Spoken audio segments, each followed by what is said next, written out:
The Ile Vierge lighthouse stands on a small island near Le Vierge, which is at the Atlantic end of North Brittany.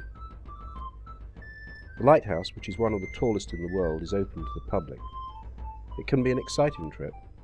What follows is an extract from my DVD log. The vedette eased slowly down the river until it was well into the Grand Canal. Gradually the throttle was opened until we were doing a full 20 knots. We passed the island on which the outer leading mark sits, and I thought we were going down the Canal de la Malouine. Not at all. Before we reached Malouine Island, the vedette swung into the boulder-strewn area to starboard without slacking speed. It was quite exciting. Indeed, it was alarming.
As we stepped ashore, the lighthouse towered over us.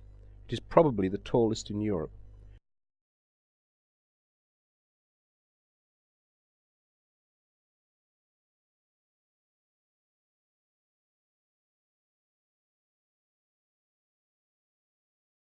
We knew from Philip Plisson's book that this lighthouse was lined with opaline tiles.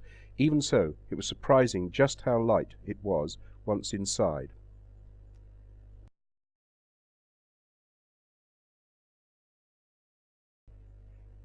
We started up the staircase, stopping at the window landings where it is possible to sit down for a rest.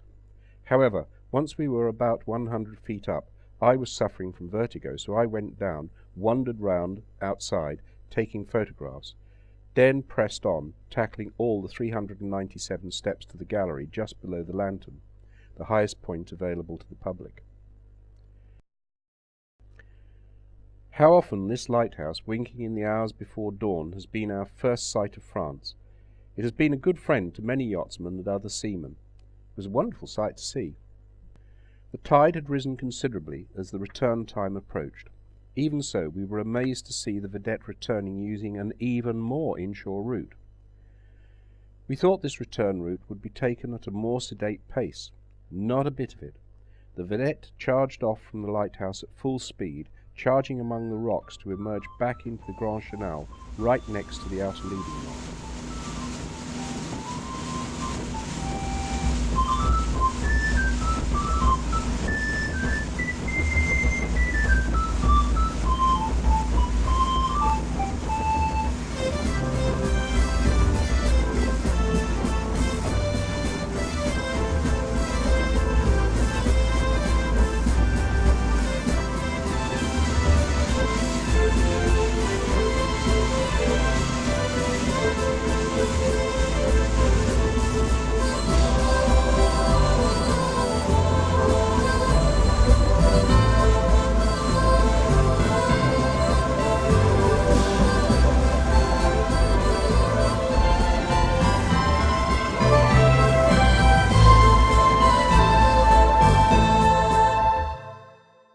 It had been a fascinating day. As we got back to the marina, it started to rain, and as expected, the next day was wild with low, scudding clouds and strong winds. Fortunately, when the wind was at its strongest, it was not straight up the channel.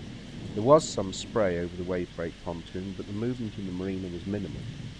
We just had to sit it out and wait for a weather window. It seemed the summer was almost over before it had properly begun.